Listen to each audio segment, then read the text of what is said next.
अपने हाथों को उठा, बोलो सर्वशक्तिमान परमेश्वर, आपकी हुजूरी में मैं अपने दिल को खोलता हूं, अपने आप को ग्रहण होने योग्य बनाता हूं, मैं तेरे वचनों को ग्रहण कर सकूं। आज जो कुछ मैं सुनूं 100 गुना फलों को लेके आ सकूं। मेरा आना, क्योंकि मैं आया नहीं, तेरे दूतों के द्वारा लाया गया हूं, मुबारक ठहरे। प्रभु यीशु मसीह के नाम में हम मांगते हैं, आमीन। ऊंचा आशीष ऊंची।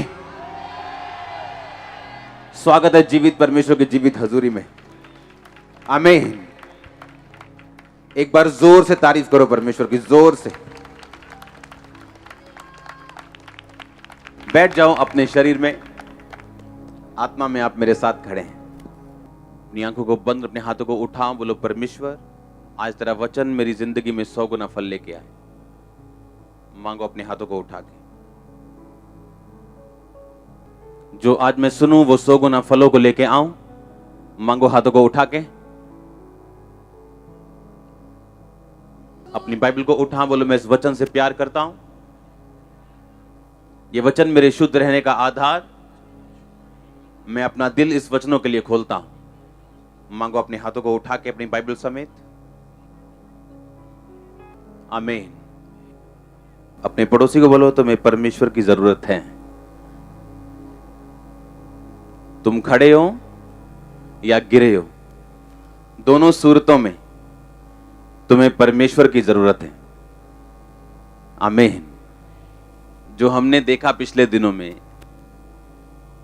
ऑस्ट्रेलिया में, हां, ऐसा मुल्क है वो जो ये कहता था कि हमारा कोई दुश्मन हमारे आसपास नहीं है।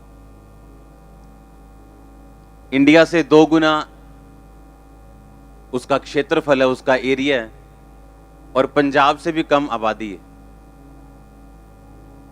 फुल लैंड है, फुल ब्लेसिंग है, सबसे दुनिया के सुंदर बीच हैं, सबसे अच्छी इकोनॉमी में से एक इकोनॉमी है, कोई विरोध नहीं है, कोई प्रॉब्लम नहीं। और वहां लोग ढीले हो गए थे जब आग लगी पूरे ऑस्ट्रेलिया में। कहते हमने आज तक ऐसी प्रार्थना कभी नहीं की जैसी अब की। कितने मेरी बात को समझ रहे हैं? इसका मतलब हमें एक बात समझनी चाहिए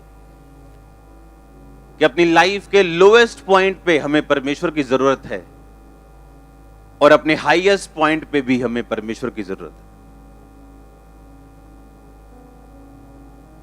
बाइबल भरी बड़ी इन घटनाओं से बड़े बड़े देशों के साथ जो होती थी, और परमेश्वर यह साबित करता था कि तुम जितने मर्जी ऊंचे हो या जितने मर्जी लो हो, तुम्हें हमेशा मेरी जरूरत है।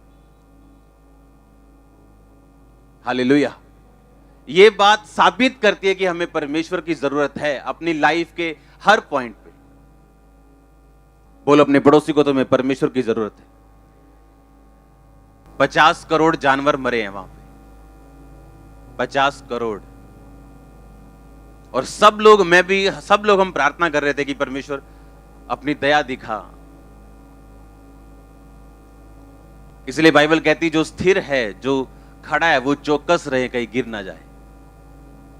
जो गिरा हुआ है उसे तो परमेश्वर उठाने के लिए आए ही हैं, लेकिन जो स्थिर हो चुका है वो भी ध्यान रखे कि वो गिरे ना। क्योंकि दाऊद अपनी लाइफ में तब गिरा था जब वो अपने हाईएस्ट पॉइंट पे, अपने पीक पॉइंट पे और अपनी ब्लेसिंग के हाईएस्ट पॉइंट पे था। हालेलुया। आप जानते हो परमेश्वर ने आपको बुलाया, हां कि ना? आप जानते हो ये बात? आप लड़ाई में हो, आप ये भी जानते हो। अगर आप लड़ाई में हैं, इसका मतलब हार जीत तो होगी, एक की हार और एक की जीत होगी। और लिखा हमारी लड़ाई शैतान के साथ है, यानी या तो शैतान जीतेगा या आप जीतेंगे। बाइबल कहती है, परमेश्वर ने कहा, इफ्सियों में मैं पढ़ूंगा नहीं उस वचन को, कि मैं आगे कुछ वचनों को पढ़ना चाहता हूं। उसमें लिखा परमेश्वर के सारे हथियार बांध लो ताकि तुम बुरे दिनों का क्या कर सको? सामना कर सको। क्या कर लो? कहता सारे हथियार बांध लो ताकि तुम बुरे दिनों का सामना कर सको। इसका मतलब परमेश्वर विश्वासी को कह रहा है कि बुरे दिन आएंगे, इसे कोई रोक नहीं सकता। इकोनॉमी से लेके, शांति से लेके, जितना आपने आज तक बुरा नहीं देखा होगा उतना आने वाला है। आप देखो, बुरे से बुरा टाइम आने वाला है इकोनॉमी में, हर जगह आप देखोगे। पर करें क्या फिर? मसीही लोग चमकेंगे, ये बात श्योर है। उसका रीजन ये है क्योंकि हमारी ब्लेसिंग इस बात पे डिपेंड नहीं करती कि शहर में क्या चल रहा है, वो इस बात पे डिपेंड करती है क्या हम वचन के ऊपर खड़े हैं या नहीं खड़े। मैंने एक बात बताई थी कि फॉरेन में लोग बोलते थे चर्चें बिक रही हैं और वहां पे बार बनाए जा रहे हैं। अरे वो चर्चें वो नहीं जो हमारे जैसी चर्चें, वो दूसरी चर्चें जो 14 से चली आ रही थी, कोई बेदारी नहीं है, कोई काम नहीं हो रहा, होली स्पिरिट का आधा आधा घंटे में चर्चें खत्म हो जाती, वो चर्चों की बात हो रही, बिल्डिंग्स की बात हो रही, ऐसी चर्चों की बात नहीं हो रही। अगर आप डाटा दुनिया का उठा के देखो तो सबसे ज्यादा दुनिया में जो फॉलो करने वाले लोग हैं वो यीशु मसीह को फॉलो करने वाले लोग सबसे ज्यादा है। हर तीसरा बंदा दुनिया में यीशु मसीह को फॉलो कर रहा है। और आप जानते हो ये बेदारी इतनी बढ़ने वाली है, क्यों? क्योंकि इतना बुरा टाइम आने वाला है लोगों के ऊपर, देशों के ऊपर इतना बुरा आने वाला है, क्योंकि जितना ये बुरा आएगा लोग उतना परमेश्वर की ओर भागेंगे और इसको कोई रोक नहीं सकता। इसको प्रेयर्स भी रोक नहीं सकती। प्रेयर्स आपको सुरक्षित रखेंगी, आपको बलवंत रखेंगी, आपको स्ट्रांग रखेंगी, आपको आगे रखेंगी। That's it.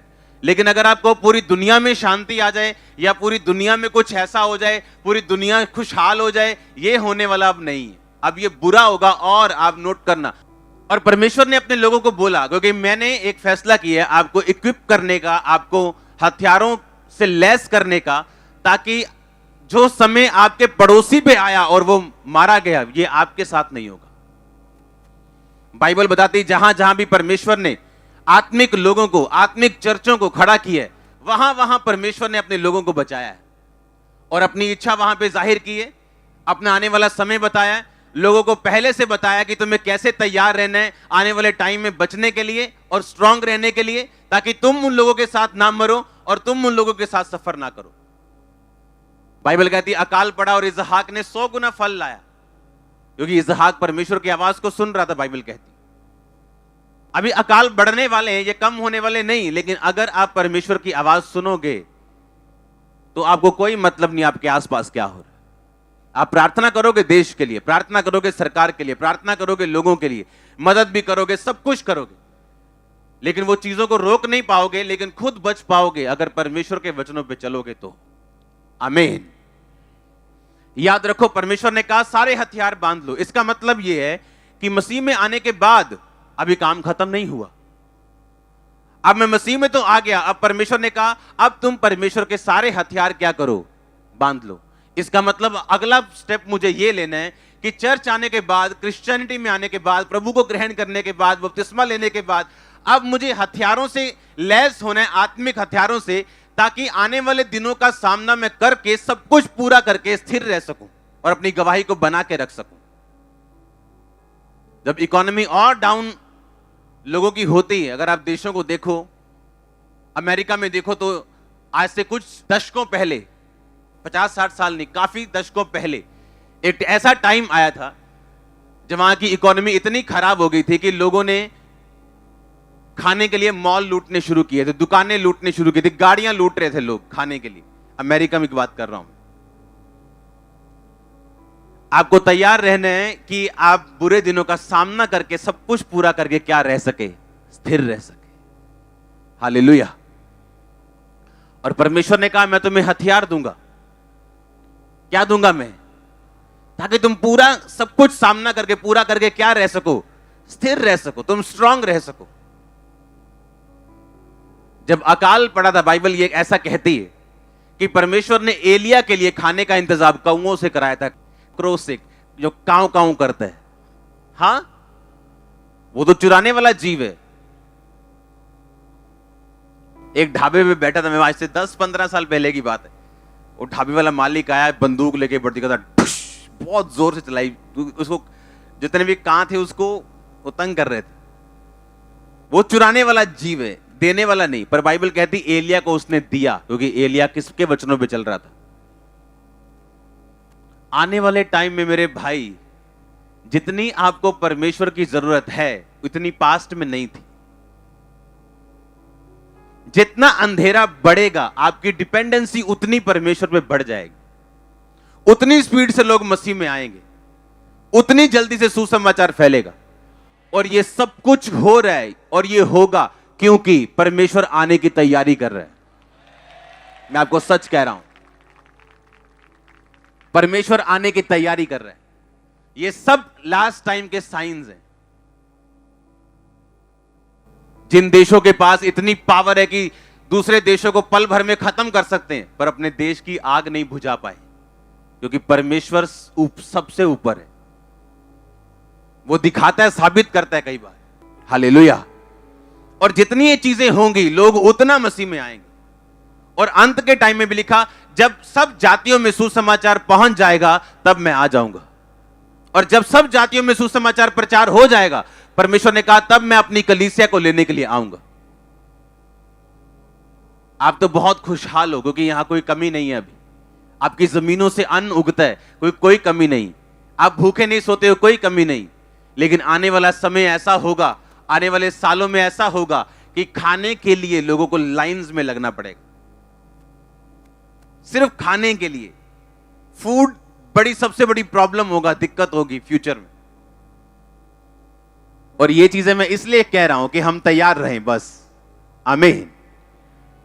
लिखा, उन दिनों में बहुत से क्रिश्चियन लोगों का प्रेम ठंडा हो जाएगा, लेकिन जो अंत तक धीरज रखेगा उसी का उद्धार होगा। हालेलुया। तो आप सोच लो, कितनी पवित्रता, कितनी प्रार्थना, कितनी चीजों की हमें जरूरत है आज। अगर हम अपने आप को तैयार करेंगे तो सफर नहीं करेंगे उन लोगों की तरह जो बिना मसीह के करते हैं। आमीन। परमेश्वर ने क्या कहा कि तुम हथियार बांधो ताकि तुम बुरे दिनों का क्या कर सको, सामना, सब कुछ पूरा करके स्थिर रह सको। पहला कुरिन्थियों 12 उसकी 6 आयत में लिखा, और प्रभावशाली कार्य कई प्रकार के हैं, परंतु परमेश्वर एक ही है जो सब में हर सब प्रकार का प्रभाव उत्पन्न करता है, किंतु सबके लाभ पहुंचाने के लिए हर एक को आत्मा का प्रकाश यानी आत्मा का वरदान दिया जाता है। क्योंकि एक को आत्मा के द्वारा बुद्धि की बातें दी जाती, दूसरे को उसी आत्मा के द्वारा ज्ञान की बातें दी जाती, किसी को उसी आत्मा से विश्वास, किसी को उसी आत्मा से चंगा करने का वरदान, किसी को सामर्थ्य के काम करने की शक्ति, किसी को भविष्यवाणी की, किसी को आत्माओं की परख, किसी को अनेक प्रकार की भाषा, किसी को भाषाओं का अर्थ बताना। परंतु ये सब प्रभावशाली कार्य वही एक आत्मा कराता है, और जिसे जो चाहता है वो बांट देता है।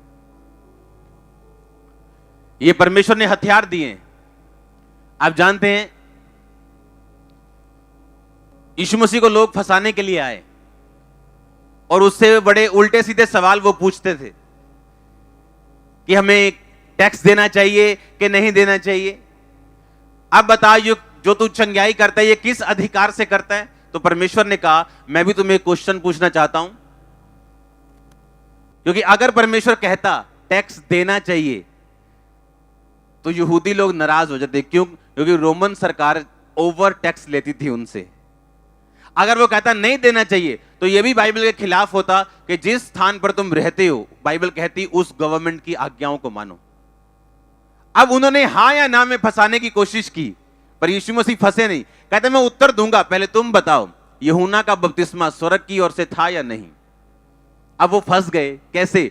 उन्हें मालूम था अगर बोलेंगे नहीं तो ये सारे लोग, यहूदी लोग मानते हैं कि यूहन्ना बपतिस्मा दाता जो था वो भविष्यद्वक्ता था। अगर हम बोलेंगे नहीं वो स्वर्ग की ओर से नहीं था तो मार पड़ेगी हमें लोगों से।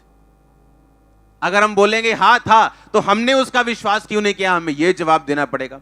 इसे बोलते हैं बुद्धि का वरदान। ये वो बुद्धि नहीं जो संसारिक है, ये वो बुद्धि है जो आपको शैतान जब फंसाने की कोशिश करता है, आप वचन के जरिए और इस बुद्धि के वरदान के जरिए बाहर आते हैं। पर आज मैं इस वरदान के बारे में बात नहीं कर रहा हूं, मैं आपको इसलिए सिखा रहा हूं ये बुद्धि का वरदान होना आप में जरूरी है।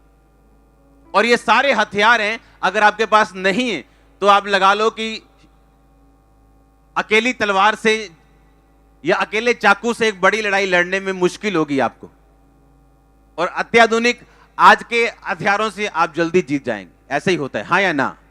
सबको जय मसीह की। मैं जतिन बब्बर और आप देख रहे हैं मसीह परिवार चैनल। जैसे कि आप सब जानते हैं कि मैं इस चैनल पे प्रभु के अलग अलग दासों की वीडियोस डालता हूं, तो अगर आपको हमारा चैनल अच्छा लगता है तो आप इस चैनल को ज़्यादा से ज़्यादा सब्सक्राइब जरूर करें, ताकि आप प्रभु के वचन को सुन सके। वीडियोस को ज़्यादा से ज़्यादा शेयर करें ताकि जिन लोगों तक वचन नहीं पहुंचा उन तक भी वचन पहुंच सके। सबको जय मसीह की। एक बार मैं आपसे दोबारा कहूँगा कि इस चैनल को सब्सक्राइब जरूर करें और वीडियोस को ज़्यादा से ज़्यादा शेयर करें। जय मसीह की।